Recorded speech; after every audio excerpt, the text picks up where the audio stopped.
Ancient Egyptian sculpture. 1. In order to understand ancient Egyptian art, it is vital to know as much as possible of the elite Egyptians' view of the world and the functions and contexts of the formal art produced for them. Without this knowledge, we can appreciate only the formal content of Egyptian art, and we will fail to understand why it was produced or the concepts that shaped it and caused it to adopt its distinctive forms. In fact, a lack of understanding concerning the purposes of Egyptian art has often led it to be compared unfavorably with the art of other cultures. Why did the Egyptians not develop sculpture in which the body turned and twisted through space, like classical Greek statuary? Why do the artists seem to get left and right confused? And why did they not discover the geometric perspective, as European artists did in the Renaissance? The answer to such questions has nothing to do with a lack of skill or imagination on the part of Egyptian artists, and everything to do with the purposes for which they were producing their art. The majority of three-dimensional representations, whether standing, seated, or kneeling, exhibit what is called frontality. They face straight ahead, neither twisting nor turning.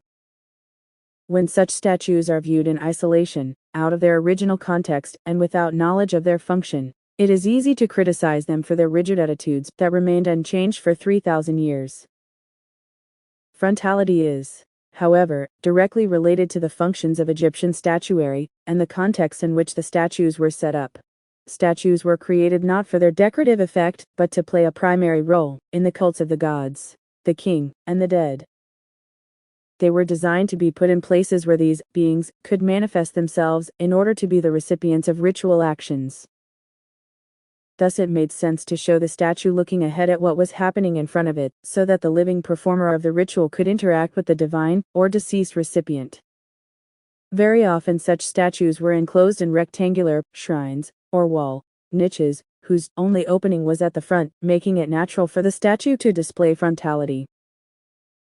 Other statues were designed to be placed within an architectural setting, for instance, in front of the monumental entrance gateways to temples known as pylons, or in pillared courts, where they would be placed against or between pillars. Their frontality worked perfectly within the architectural context.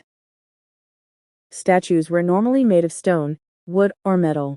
Stone statues were worked from single rectangular blocks of material and retained the compactness of the original shape. The stone between the arms and the body, and between the legs in standing figures, or the legs and the seat in seated ones, was not normally cut away. From a practical aspect, this protected the figures against breakage and psychologically gives the images a sense of strength and power, usually enhanced by a supporting back pillar. By contrast, wooden statues were carved from several pieces of wood that were pegged together to form the finished work, and metal statues were either made by wrapping sheet metal around a wooden core or cast by the lost wax process. The arms could be held away from the body and carry separate items in their hands. There is no back pillar. The effect is altogether lighter and freer than that achieved in stone, but because both perform the same function, formal wooden and metal statues still display frontality. Apart from statues representing deities, kings, and named members of the elite that can be called formal, there is another group of three-dimensional representations that depicts generic figures, frequently servants, from the non-elite population. The function of these is quite different. Many are made to be put in the tombs of the elite in order to serve the tomb owners in the afterlife. Unlike formal statues that are limited to static poses of standing, sitting, and kneeling, these figures depict a wide range of actions, such as grinding grain, baking bread, producing pots, and making music, and they are shown in appropriate poses, bending and squatting, as they carry out their tasks.